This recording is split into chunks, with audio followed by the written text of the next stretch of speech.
البدع والأهواء، أهل البدع العقائدية وأهل البدع السياسية. نقول بيننا وبينكم السلف، بيننا وبينكم الكتب، كان فيقول البدع بيننا وبينكم. الحمد لله رب العالمين، والصلاة والسلام على رسوله الأمين وعلى آله وأصحابه أجمعين، أما بعد.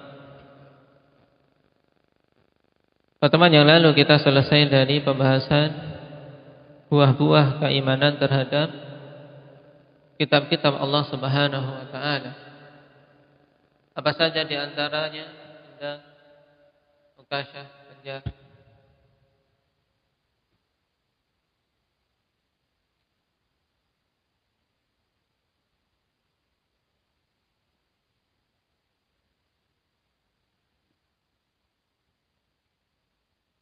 Sami'tu dawiya sautika wala afqah ma taqul.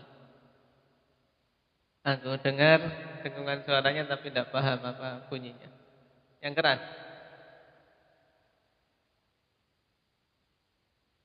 Baik. Nah. Tarjim.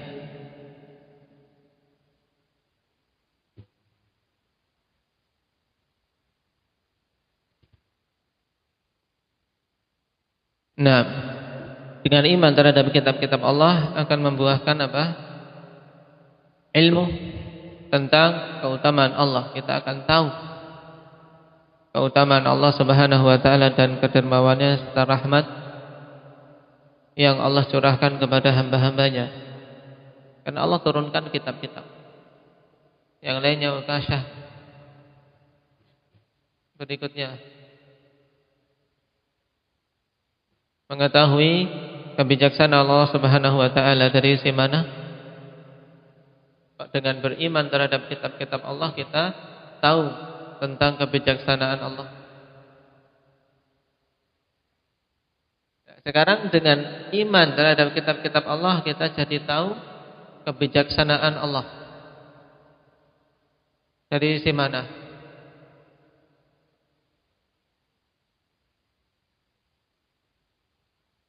Afik.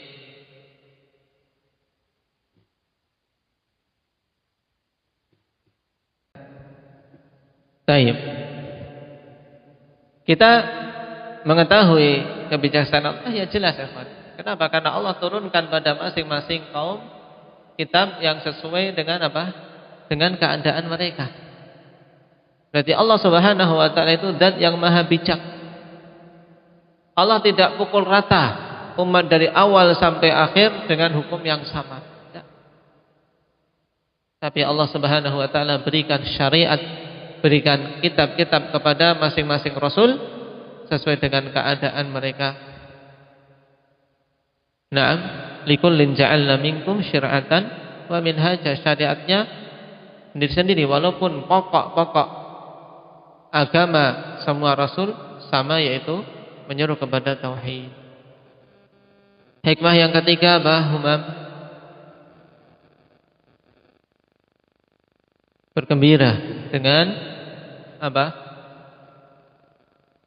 Dengan kitab-kitab yang Allah Subhanahu wa taala turunkan. Karena itu nikmat.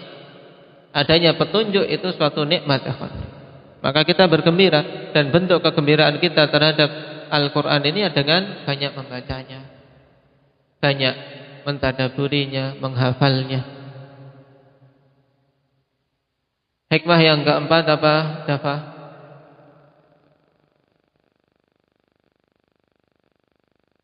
Nah, yaitu akan meniti jalan yang lurus. Ketika iman terhadap kitab-kitab dengan benar, dia akan meniti jalan yang lurus, akan menapaki shiratal mustaqim sesuai dengan yang ditunjukkan oleh kitab tersebut. Nah, sekarang kita masuk pada keimanan berikutnya, akhwani fillah, yaitu al-imanu bir-rusul. Iman terhadap rasul-rasul Allah Subhanahu wa taala.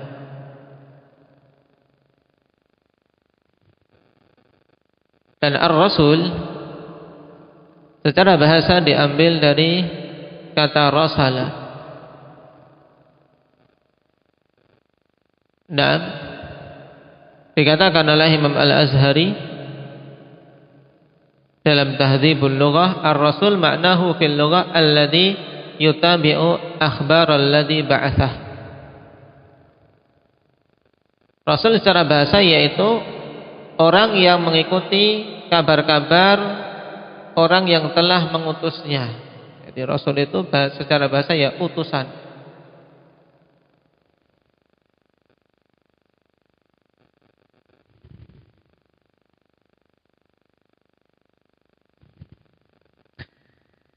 Adapun keimanan terhadap Rasul-Rasul Allah yang dimaksud di sini secara istilah yaitu al-i'tiqadul jazim anna lillahi rusulan minal bashar awha ilaihim bi syar'ihi wa arsalahum ila an-nasi li irsyadihim ila ma fihi najatuhum wa sa'adatuhum, yaitu berkeyakinan dengan keyakinan yang kokoh bahwasanya Allah itu memiliki rasul-rasul dari kalangan manusia yang Allah berikan wahyu kepada mereka dengan syariat-syariat. Ya, Allah berikan wahyu kepada mereka dengan syariatnya, dan Allah utus mereka kepada manusia untuk membimbing mereka kepada hal-hal yang padanya keselamatan dan kebahagiaan mereka. Sudah ditulis tadi? Saya ulangi.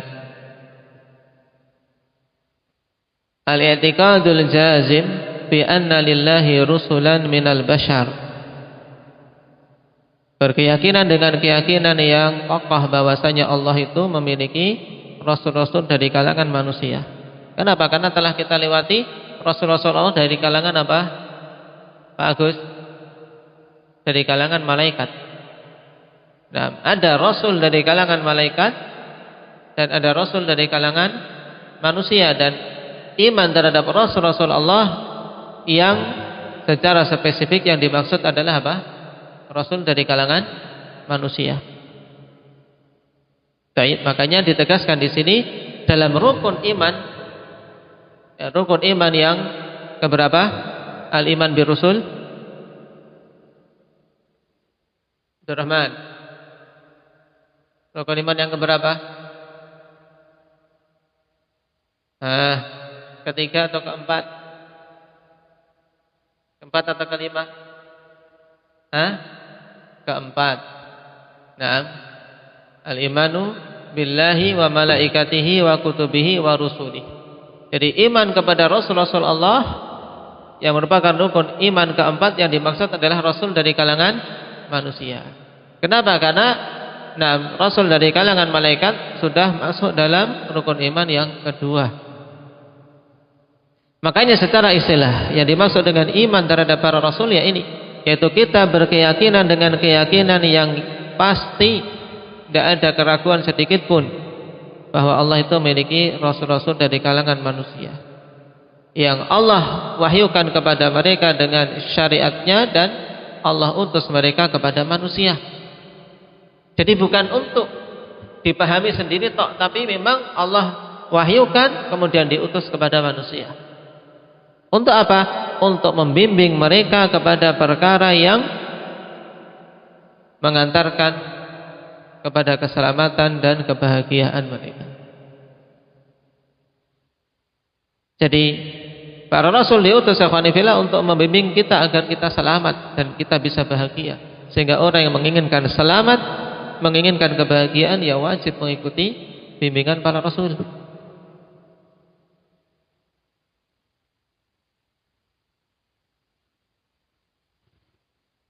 Dan dalil yang menunjukkan tentang wajibnya iman terhadap para rasul begitu banyak. Baik dalil secara syar'i yaitu Al-Quran dan As-Sunnah, maupun dalil secara akli berdasarkan akal sehat, dan dalil secara hissi, secara indera. Jadi semua unsur pendalilan terkumpul menunjukkan wajibnya kita beriman terhadap para rasul. Adapun dalil secara syar'i dari Al-Quran banyak. Saking banyaknya coba disebutkan. Indah Rifki.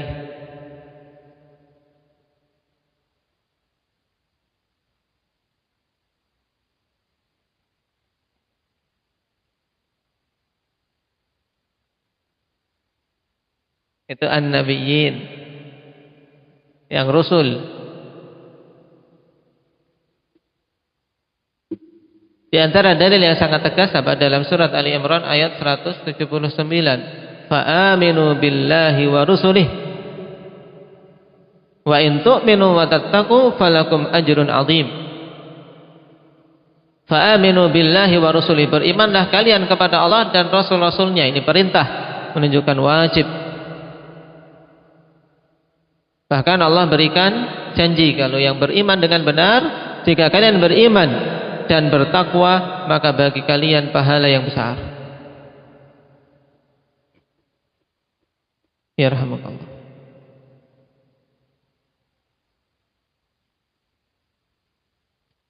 Dan kisah-kisah tentang para Rasulullah sallallahu subhanahu wa ta'ala sangat banyak di dalam Al-Quran, ikhwan, yang Allah kabarkan bahwasanya Allah mengutus para Rasul pada setiap umat. Walaqad ba'atsna fi kulli ummatin rasulah. Setiap umat Allah Subhanahu wa taala utus kepada mereka rasul. Untuk apa? Menyeru kepada tauhid. Adapun dari as-sunnah jelas hadis tentang apa? Tentang rukun-rukun iman tadi, hadis Jibril, hadis Ibnu Umar.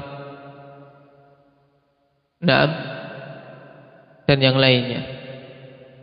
Adapun dalil secara akli telah kita lewati, akhwani fillah, dulu di awal-awal tentang perbedaan dua jenis wasithah. Ada dua wasithah yang hukumnya bertolak belakang 180 derajat. Apa itu, Aba Yusuf? Dua wasithah.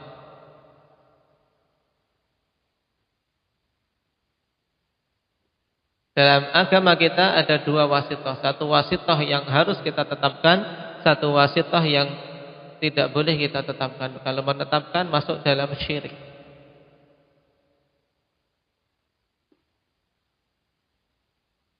Filenya masih ada enggak?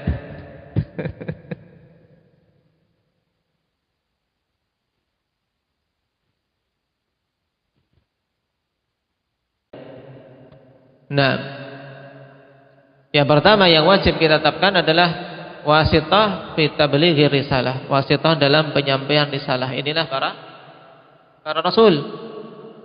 Nah, wasithah yang menyampaikan syariat Allah Subhanahu wa taala. Itu wajib kita tetapkan. Ini secara akal berarti apa? Menunjukkan tentang wajibnya kita beriman kepada para rasul. Kenapa? Karena kita tidak akan mampu langsung mengetahui syariat Allah dari Allah langsung. Paham, Syafiq? Baik. Kita keluar dari perut ibu-ibu kita tidak tahu apa-apa. Nah, kemudian tumbuh. Kalau tidak mendapatkan bimbingan dari para rasul, kita tidak akan mengetahui bagaimana jalan beribadah. Nah, ini wasithah fi tablighi risalah, wajib kita tetapkan. Yang menjadi perantara antara kita dengan Allah untuk kita bisa mengetahui syariat Allah. Itulah para rasul, para nabi, yang kemudian diteruskan oleh para ulama. Sedangkan wasithah yang kedua sebagai pelengkap yang tidak boleh kita tetapkan apa tadi? Wasithah dalam ibadah. Dalam ibadah kita tidak boleh menetapkan adanya perantara. Kalau kita mau beribadah ya langsung beribadah kepada Allah, tidak boleh ada perantara-perantara segala. Nah, ini bedakan. Nah, kalau menetapkan wasithah antara kita dengan Allah dalam ibadah maka hukumnya syirik. Tapi kalau wasithah antara kita dengan Allah dalam penyampaian risalah, penyampaian syariat, maka itu harus kita tetapkan. Dan orang-orang sufi afanifillah terbalik. Demikianlah kalau manusia tidak mau mengikuti dalil. Orang-orang sufi dibalik, wasithah dalam penyampaian risalah mereka buang, sehingga membangun agama dari mimpi-mimpi. Aku mendapatkan aturan dalam mimpiku. Haddatsani Rabbi, apa kanan biasanya? Haddatsani qalbi an Rabbi. Hatiku telah menyampaikan hadis dari Rabbku. Ini kalau tanya Syekh Sufi gampang, mereka bikin syariat. Oh, Allah sudah menyampaikan hadis di hatiku dalam mimpi tadi. Tidak perlu perantara para rasul, langsung dari Allah Subhanahu wa taala. Nah, ini batil. Batil. Kemudian berhubungan dengan ibadah dibalik. Mereka kalau mau ibadah wasitohnya banyak, perantara-perantaranya banyak. Dengan apa? Mengkias. Kalau mau menghadap raja butuh ketemu pengawal luar, pengawal tengah, pengawal dalam. Pakai menteri-menteri segala dan seterusnya. Ini batil. Allah tidak boleh disamakan dengan makhluknya. Dalam beribadah kita langsung beribadah pada Allah Subhanahu wa taala. Ini secara akal. Yang menunjukkan tentang wajibnya beriman terhadap para rasul. Karena kita tidak tahu bagaimana perincian ibadah kepada Allah yang benar kecuali dengan penjelasan para rasul. Itu intinya. Kemudian secara indera jelas, ikhwan. Allah Subhanahu wa taala telah kabarkan tentang diutusnya Rasul-Rasul Allah Subhanahu wa taala. Dan terkhusus dengan Nabi kita Muhammad sallallahu alaihi wasallam, peninggalan-peninggalannya juga apa? Bisa kita saksikan.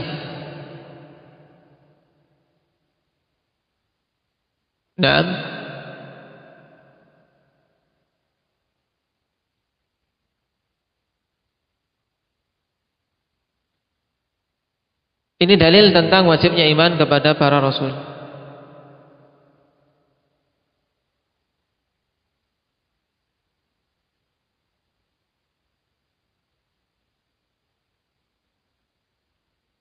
Dan di antara dalil secara indera yang paling jelas adalah apa? Tentang apa? Kira-kira yang sangat jelas menunjukkan tentang adanya rasul. Kubur Nabi sallallahu alaihi wasallam. Tidak ada dari rasul-rasul sebelum Nabi kita Muhammad sallallahu alaihi wasallam yang diketahui dengan jelas kuburnya kecuali kubur Nabi kita Muhammad sallallahu alaihi wasallam. Yang dikubur di rumah Aisyah radhiyallahu anha. Dan itu adalah dalil yang sangat jelas bahwasanya mereka memang benar adanya utusan Allah Subhanahu wa taala yang wajib kita beriman.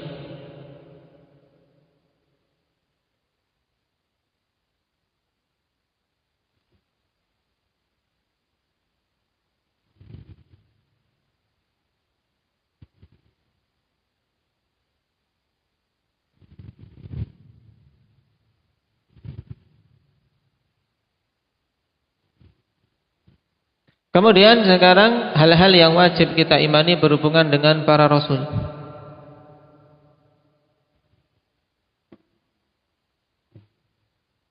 Yang pertama,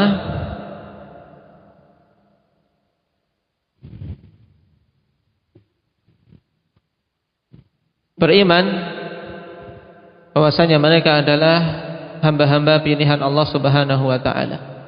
Al-istifa. Sebagaimana dalam surat Al-Hajj, Allahu yastafi minal malaikati rusulan wa minan nas. Allah memilih dari kalangan malaikat para rasul juga dari kalangan manusia. Kita wajib beriman kalau Rasulullah itu hamba-hamba pilihan, bukan hamba-hamba biasa.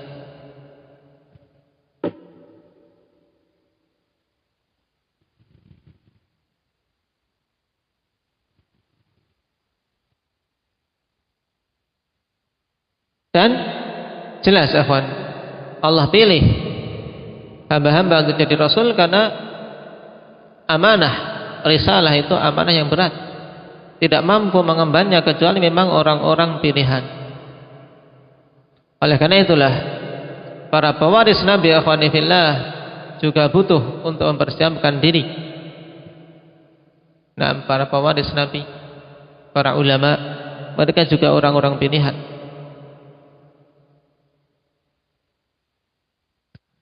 Yang untuk mencapai derajat tersebut tentunya tidaklah mudah. Butuh ujian, butuh apa? Kejujuran. Dan di antara jalannya adalah dengan menuntut ilmu.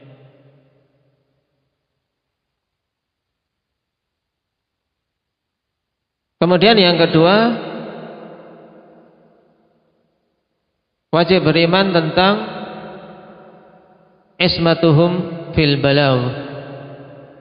Ismatuhum fil balagh. Beriman tentang kemaksuman mereka dalam penyampaian risalah. Karena Allah jadikan para rasul sebagai apa? Utusan untuk menyampaikan risalahnya. Maka kalau mereka adalah orang-orang yang khianat atau orang-orang yang salah dalam menyampaikan, ini tidak akan terpenuhi hikmah. Sehingga yang wajib kita imani berhubungan dengan keimanan pada Rasul, ya wajib beriman kalau mereka itu maksum dalam apa? Dalam penyampaian risalah. Sehingga tidak ada mungkin, ikhwan, Rasul salah dalam menyampaikan bimbingan. Tidak mungkin. Nah, Allah tegaskan fahal 'ala rusuli illa al-balaghul mubin. Tidaklah wajib atas para rasul kecuali apa? Menyampaikan dengan penyampaian yang jelas. Berarti mereka ya orang-orang yang terjaga dalam menyampaikan. Kalau kita terkadang menyampaikan keliru, kecelitut lisannya, terbalik perkataannya tanpa sengaja, tapi para rasul tidak. Kapan saja ada suatu kekeliruan yang memang Allah ingin menunjukkan bahwasanya mereka itu ya tetap masih apa? Masih manusia. Tapi segera Allah Subhanahu wa taala tegur untuk menunjukkan bahwasanya mereka memang orang-orang yang dijaga dari terus-menerus terjatuh dalam kesalahan. Seperti dalam kisah Abasa. Telah kita lewati dalam kisah Abasa wa Tawalla. Bagaimana Allah Subhanahu wa taala tunjukkan penjagaan Allah terhadap Rasulnya, sehingga ketika ada sesuatu yang sedikit keliru saja, Allah segera tegur untuk diperbaiki. Ini bukti ya ikhwani fillah penjagaan Allah Subhanahu wa taala terhadap Rasulnya. Bukan ayat ini sebagai bentuk celaan, dalam artian hal yang merendahkan Rasul sallallahu alaihi wasallam, tidak. Bahkan surat tersebut ya ikhwani fillah bukti yang sangat jelas menunjukkan bahwasanya Rasul sallallahu alaihi wasallam adalah Rasul yang maksum dalam apa? Dalam balagh, dalam penyampaian risalah.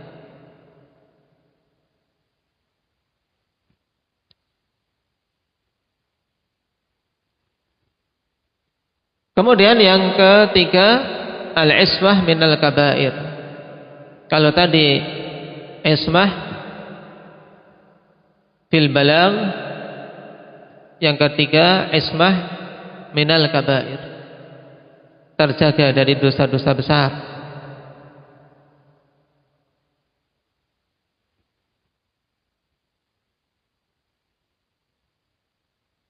Ditegaskan oleh Syekhul Islam Ibnu Taimiyah rahimahullahu taala, al-qaul bi anna al-anbiya ma'sumun minal kabair duna saghair huwa qaulu aktsari ulama'il Islam.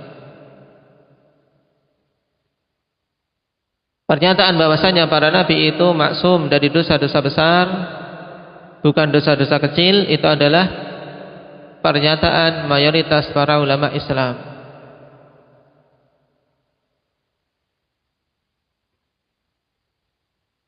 Lalu bagaimana dengan dosa-dosa kecil, akhwan?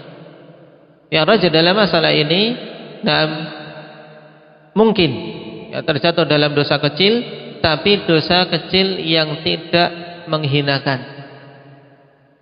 Adapun dosa-dosa kecil yang menghinakan, maka ini jelas para anbiya juga maksum darinya.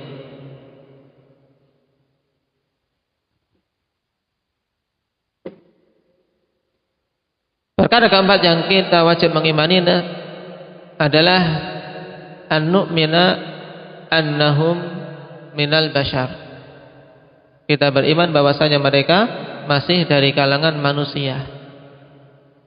Berarti ya selama mereka manusia ya manusia, tidak mencapai derajat ketuhanan, sehingga tidak boleh diibadahi.